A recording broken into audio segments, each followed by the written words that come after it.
बिस्मिल्लाहिर्रहमानिर्रहीम। अस्सलाम वालेकुम नाजरीन, मेरा नाम अब्दुल्ला है। आप देख रहे हैं इन्फॉर्मेशन केएस से मेरे यूट्यूब चैनल। बात करेंगे दो तीन टॉपिक पर और इनमें से अहम टॉपिक है हरूफ जो हम लास्ट पे रखेंगे। कुछ मैं उस पर वजाहत करना चाहूँगा।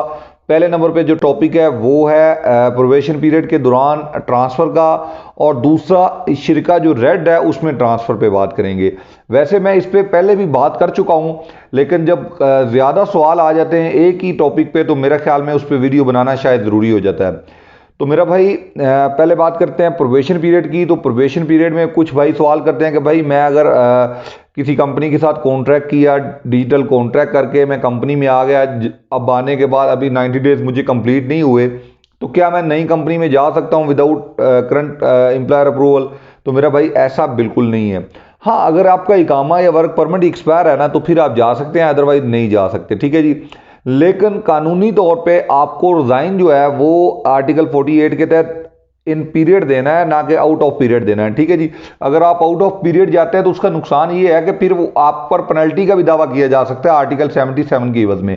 लेकिन अगर आप आर्टिकल 48 में के तहत अपना रिजाइन देते हैं तो फिर कंपनी आपके ऊपर क्लेम सबमिट नहीं कर सकती। ये बात याद रखें। आने वाले दिनों में इसमें कुछ चीज़ें आएंगी, मैं आपको गाय बगाए अपडेट करता रहूँगा। अभी फिलहाल आपको रिलीज डेट मिल जाती है किवा पे, लेकिन उस डेट को आपको रिलीज किया नहीं जाता। जस्ट आपको एक डेट आ जाती है, उसमें बताया जाता है कि ये आपकी डेट रिलीज है। उसके बाद आप कहते हैं कि भाई मैं अब तलब मंगवा लूं क्योंकि रिलीज डेट तो किवा की तरफ से आ चुका है। भाई नहीं, आप अगर आपका इकामा वैलिड है, वर्क परमिट वैलिड है, तो आप अपनी करंट कंपनी की परमिशन के बगैर, चाहे वो प्रोबेशन पीरियड है चाहे वो कोई और है, आप उनकी परमिशन के बगैर ट्रांसफर नहीं कर सकते। हाँ, अगर आपका इकामा एक्सपायर है, दैट्स इट, आप नेक्स्ट डे अगली कंपनी से तलब मंगवाएं, आप चले जाएं। बेशक आपने इस कंपनी के साथ आपका कॉन्ट्रैक्ट अभी नया किया है, बाकी है, जैसे भी, इसकी कोई अहमियत नहीं है फिर अगर इकामा एक्सपायर है तो। और अगर वर्क परमिट इस सूरत में एक्सपायर हो जाए जिस सूरत में ये आपका प्रोबेशन पीरियड है या कोई इस तरह का, तो आप इसमें रिज़ाइन दे के आर्टिकल 48 के तहत आपने कीवा पे सिलेक्ट करना है आर्टिकल 48 आप। और ये बात याद रखनी है, इसमें 90 डेज जो हैं वो कीवा अपने तरीके से शुमार करता है। बाद दफ़ा मेरे एक दोस्त ने इकराश भाई हैं हमारे, उन्होंने रिज़ाइन देने की कोशिश की, 89 डेज वो बता रहे थे मुझे कि मेरे ख्याल से बनते हैं, लेकिन रिज़ाइन एक्सेप्ट नहीं हुआ आर्टिकल 48 के तहत। ठीक है जी। वहाँ पे कीवा पे आ रहा था कि आप प्रोबेशन पीरियड आपका गुजर चुका है, अब आप रिज़ाइन प्रोबेशन पीरियड के एवज नहीं दे सकते, प्रोबेशन पीरियड ऑलरेडी कंप्लीट आ चुका था। तो ये तीन ऑप्शन होते हैं जब हम रिज़ाइन देते हैं कीवा के थ्रू। पहला रेजिग्नेशन होता है, दूसरा आर्टिकल 74 के तहत होता है, तीसरा होता है आर्टिकल 48 के तहत। तो ये आपने ख्याल रखना है लाजमी तौर पर। ठीक है मेरा भाई, कि आपका करंट कंपनी की गैर ज़्यादा ट्रांसफ़र फ़िलहाल इस वक्त तक पॉसिबल नहीं है जब तक इकामा या वर्क परमिट एक्सपायर ना हो। हाँ, किसी ऐसी कंपनी से आप तलब मंगवाते हैं जो 90 डेज नोटिस पीरियड की वजह में पेंडिंग चली जाए, और इसी दौरान आप अपनी कंपनी को करंट को नोटिस पीरियड देते हैं थ्रो ऑन कीवा, आप रिज़ाइन देते हैं वहाँ पे मतलब आर्टिकल 74 के तहत, तो वहाँ पे नोटिस पीरियड स्टार्ट हो जाता है, आपकी रिलीज डेट स्टार्ट हो जाती है कि इस डेट को आपको रिलीज़ कर दिया जाएगा। तो फिर इस डेट का स्क्रीनशॉट लेके आप कीवा की टीम को सेंड कर सकते हैं। उसका अगर किसी को तरीक़ेकार नहीं पता तो मुझसे बात कर ले, मैं बता दूंगा। ठीक है जी, एक चीज़ तो ये होगी। अब नंबर 2 पे बहुत ज़्यादा भाई सवाल करते हैं, बारी दफ़ा एक ही सवाल मेरे सामने आ रहा है कि भाई कंपनी रेड में है, क्या हम ट्रांसफ़र कर सकते हैं? बल्कि एक भाई ने आज मुझे यहाँ तक कह दिया कि भाई ठीक है, आपकी बात का बेहद शुक्रिया, लेकिन कर सकते हैं क्योंकि मैंने मालूम कर ली है। तो भाई मैं आप लोगों को बता दूँ, इस तरह नहीं होता, किसी की बातों में ना आए। उसमें ये होता है कि आज से 2 साल 4 साल पहले कवानीन में कुछ और बातें थी। उस वक्त अगर कोई बंदा जिसका एक कंपनी रेड में चला जाता था वो ट्रांसफ़र कर सकता था, नो इशू। ठीक है जी, ये बात याद रखें। उस वक्त ट्रांसफ़र पॉसिबल था जब कंपनी रेड में थी, बिफोर डिजिटल कॉन्ट्रैक्ट सिस्टम। उस वक्त ये चीज़ पॉसिबल थी कि अगर आपकी कंपनी रेड में आई है तो आप ट्रांसफ़र कर सकते हैं, कोई इशू नहीं है। लेकिन वो अगर उस बंदे ने आपको आज भी ये बात बता दी कि हाँ भाई मेरी तो कंपनी रेड में थी, मैंने तो ट्रांसफ़र कर लिया, कोई इशू नहीं है, आप भी करें, ये दूसरी बात है। मेरा भाई मैं आपको लेटेस्ट इन्फॉर्मेशन देता हूँ। अगर आप शायद मेरी कोई पुरानी वीडियो देख लेंगे तो उसमें कुछ और मालूमात होगी, जो मालूमात ऐसा ऐसा दिन ब दिन बदलती रहती हैं, तरमीम होती रहती हैं।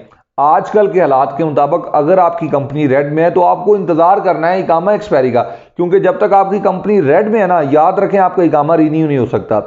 फिर आपका इकामा एक्सपायरी के ऊपर चांस बनने का इंशाल्लाह ताला। इकामा एक्सपायर हो, नेक्स्ट डे आप किसी भी कंपनी को बोले तलब करवाएं, बोले तलब सेंड करें, वो तलब करेंगे, आप एक्सेप्ट करें, दैट्स इट, आपका ट्रांसफर हो जाएगा, कोई इशू ही नहीं है। हरूप जो है इकामा एक्सपायरी पे लगता भी नहीं है, ये भी आप याद रखा करें।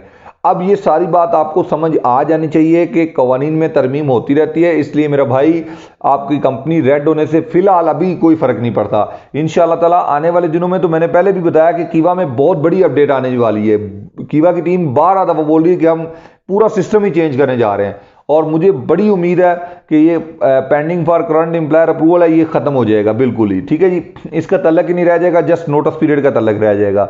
जैसे शुरू में डायरेक्टली ट्रांसफर होते थे, बाद में नोटिस पीरियड आया, बाद में pending for current employer approval start हो गया, तो ये मैं आपको यकीन दिलाता हूं कि अब ये भी खत्म हो जाएगा इंशाल्लाह ताला।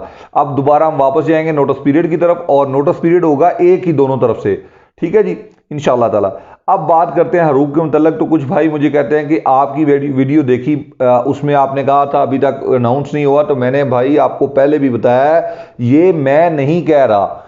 अगर आप किसी बंदे को मिनिस्ट्री ऑफ लेबर में भेजेंगे, उनको बताएं कि भाई मिनिस्ट्री ऑफ लेबर ने अनाउंस किया है, आपने अनाउंस किया, मेरा नाम नहीं लें, मिनिस्ट्री ऑफ लेबर को कहें कि आपने अनाउंस किया है कि भाई हरूप कैंसिल करवाएं, चाहे अपने करंट कफील को ले आएं या अपने नए कफील को ले आएं, दोनों सूरतों में हरूप कैंसिल होगा, ठीक है जी।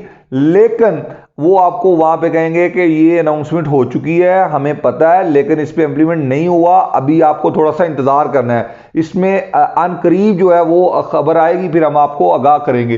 तो वो खबर मैं आप लोगों के साथ शेयर करता हूं, उसमें कुछ रद्दोबदल भी हो सकता है, उसके तहत ये सारी बात है। ये हम नहीं बोल रहे, मिनिस्ट्री ऑफ लेबर खुद, मतलब उन्होंने वहां पे एक बात की कि भाई बहुत ज्यादा केसेस जो हैं वो जमा करवाए जा रहे हैं, वो ऐसे केसेस जमा हो रहे हैं जो वास्ते के साथ हो रहे हैं। वैसे तो वास्ते के साथ भी नहीं कर रहे, बहुत कम कर रहे हैं, शादो नादर कर रहे हैं, क्योंकि वो एक ही बात कर रहे हैं कि भाई इंतजार करें, कुछ बड़ी अपडेट आने वाली है। अब इसमें क्या अपडेट है अल्लाह बेहतर जानता है, ठीक है जी। एक चीज तो ये होगी, बहरहाल अगर आप कोई बंदा बाहर से किसी से पैसे दे के कैंसिल करवा रहा है, वो तो आज भी हो रहा है, उसका तो कोई इशू नहीं है, वो तो आप समझते हैं एक अच्छी खासी अमाउंट है, उससे पैसे ये दे कर ये कैंसिल हो जाता है, कोई इशू नहीं है ऐसा, लेकिन वो एक अच्छी खासी अमाउंट है, ठीक है जी। ये जो केस वाला सिलसिला है, इसमें थोड़ा सा उन लोगों के कैंसिल हो रहे हैं जो इसमें भी वास्ता इस्तेमाल कर रहे हैं, ठीक है। अदरवाइज वो लोग बता रहे हैं कि भाई थोड़ा सा इंतजार, इंशाल्लाह ताला वैसे ही हल हो जाएगा, आप देखेंगे। तो बहरहाल ये मैं नहीं कहता, ये मिनिस्ट्री के अल्फाज हैं। आप किसी से भी, जो बंदा मिनिस्ट्री के रिलेटेड होगा, जो बंदूक वहां जाता होगा, उससे ये खबर पूछें, वो मेरी बात की तस्दीक करेगा।